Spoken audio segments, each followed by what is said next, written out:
其实我是有埋怨，为什么是我？因为他在2年之内呢，他就中风了3次，然后还要去上课，很大的一个压力。我得去抱他进手术室，他大哭，一直在喊，说他怕，我是这么一路把他抱进手术室。照顾父母是不管你是男是女，这是你的责任。有多点时间可以监督他的饮食方面，我就辞职了。我们3个都很瘦哎。我妈妈每次讲哦，你吃啊，但是没有看到你会增加长肉，没有长肉，白牙10年了还是一样。当家里的人需要长期照料的时候，到底谁留下来？过去我们很自然的有一个想法，身为男生，多数都是出外打拼赚钱糊口，照顾家人，尤其是年迈的父母，通常很少落在我们的身上。但是过去几年，新加坡在慢慢的改变，越来越多留下来的是男性。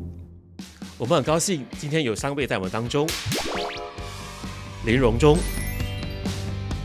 林俊杰、潘伟胜。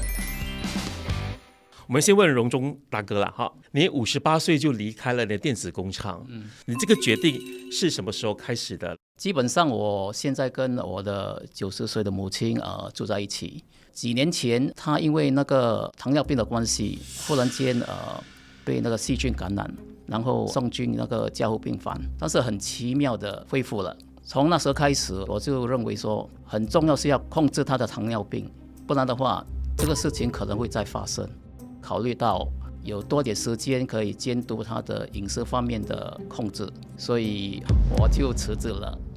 那伟胜呢？其实我的儿子6岁之前，他是一个很正常的一个活泼的一个小男孩，因为他发病的时候是6岁。当时我也离了职场，然后自己从商，所以有一个比较灵活性的一个工作方式，然后跟孩子的那个关系都很密切。所以当他发病的时候，我觉得身为一个父亲，这是我最基本的责任。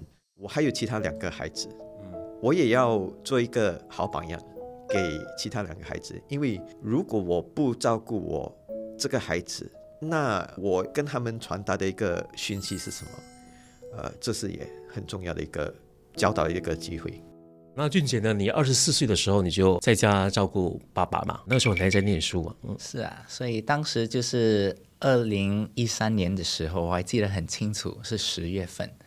我在校园的时候呢，我就接受了妈妈的这一通电话，你赶快要回家，因为你爸爸在主屋楼下昏倒，撞到头，然后流血了。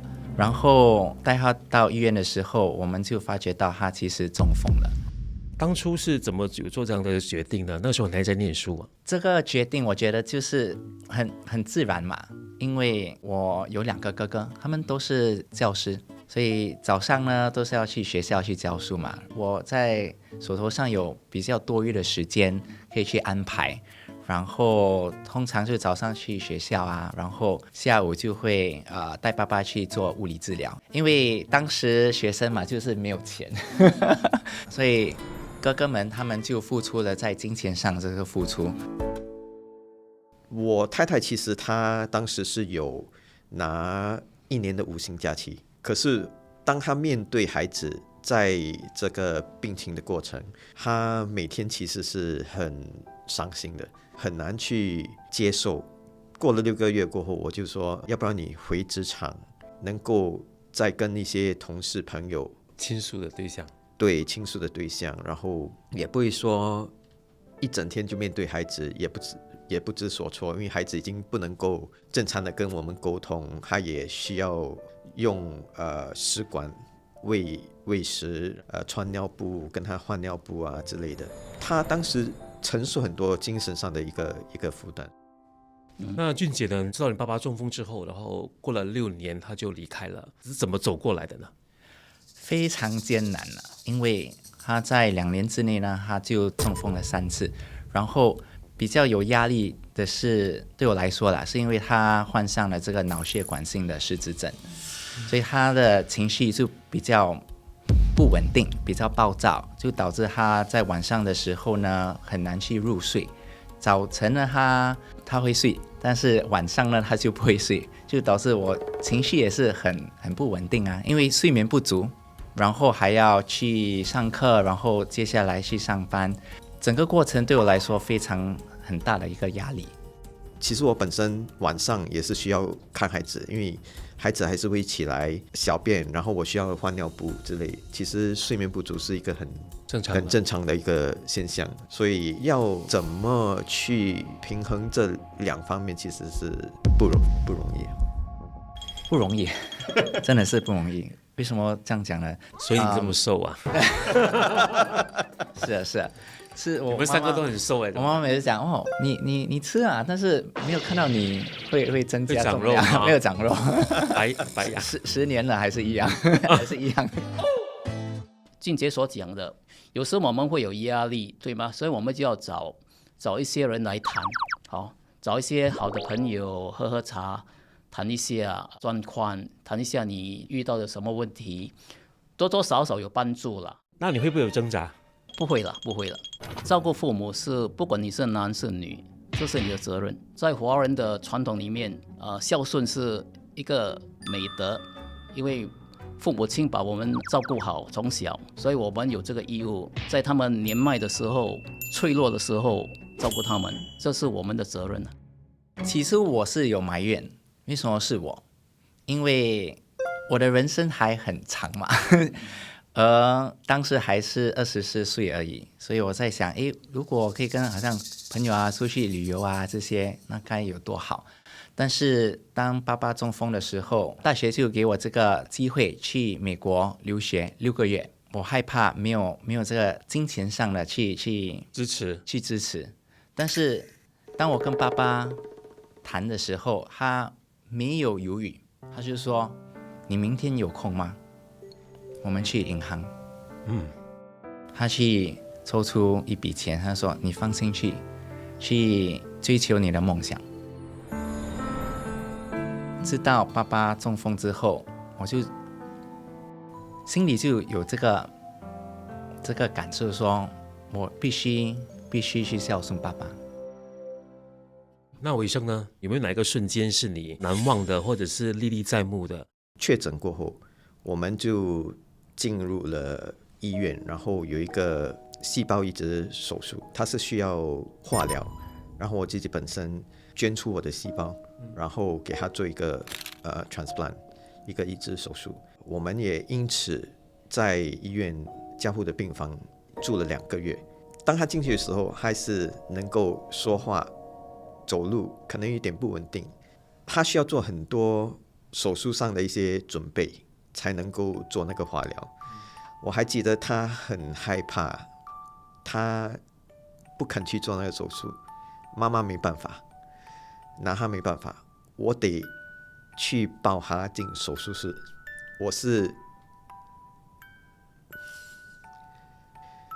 我是他一面哭着大哭，踢不要进去，一直在喊说他怕。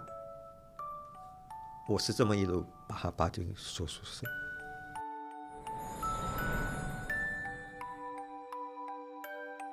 我们也是会有压力了，我们也会遇到很多问题，尤其是沟通的问题了。因为老人家有时候他们喜欢吃某一些食物，所以如果你跟他讲，这个不可以吃，那个不可以吃，他也是觉得说，为什么什么东西都不可以吃？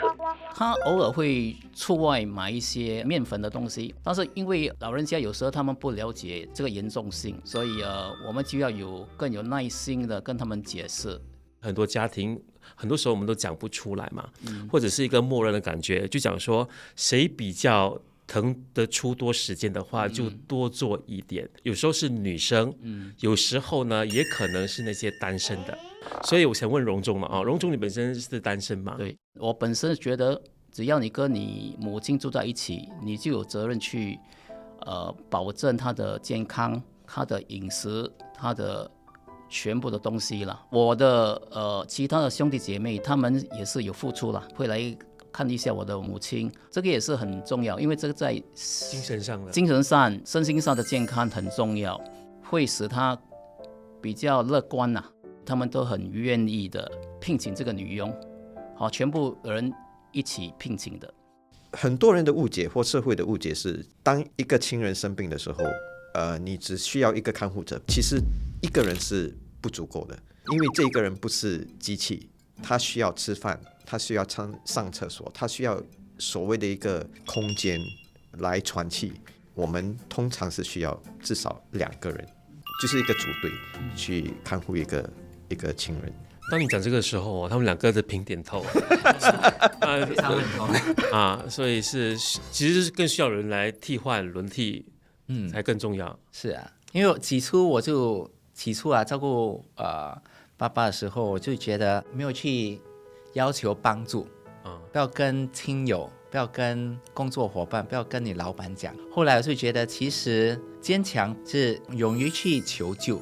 我还记得有一次他们就说，我们要去吃晚餐我就跟他们讲我在照顾爸爸，因为病情没有那么好嘛。他讲不用紧，俊杰，我们就到你家附近那边去吃，好吗？那个时刻我非常惊讶，原来他们更体谅。他们更体谅。伟盛，你自己原本是从事烘焙生意嘛，然后这个决定是不是让你不得不停下来？的确，因为带着一个家庭这么不稳定的一个状况去打拼，我觉得是很难维持的一个状况。我觉得到现在，我还是觉得这个决定是对的，要不然的话，觉得可能我们面对的问题会更大。像荣中呢，你本身也是还可以再继续工作的嘛，所以当你在决定放下的时候，有没有一些挣扎还是什么情况？基本上没有了，所以因为这份工作我也是工作20多年了，最主要还是你要有经济的规划，那个很重要。当然说，整个社会对这一方面的话题，他们看到男性离开职场这些，当然有不同看法。幸好的是，我的家人跟亲戚朋友都很支持我们，会慰问，担心说到底家庭的负担能够应付吗？尤其在金钱方面能够应付吗？然后他们也时不时都会给一些资助之类的东西，所以就感受到家人跟亲戚朋友的一些关怀。所以现在如果你回头看的话，你觉得你经历过的东西有什么让你有最大的改变吗？当初我觉得是一种牺牲，因为当时还很小，还有很多东西我要去做，因为当时才20多岁嘛。但是现在呢，我觉得并不是牺牲，在照顾爸爸这6年内呢，他默默地教导了我很多，所以他最终他不能说话，但是从眼神上呢，他教导我了很多。因为现在轮到妈妈生病嘛，所以你觉得在照顾妈妈跟照顾爸爸方面，你觉得会有什么不一样吗？所以之前在照顾爸爸的时候，可能还年轻嘛，所以很多事都是在我的脑海中，就很会分心，就可能会用手机啊。但是现在我就说 OK， 跟妈妈在一起的时候，可能跟她陪去医院看医生的时候呢，我就非常要专心，我当下的全部给予她。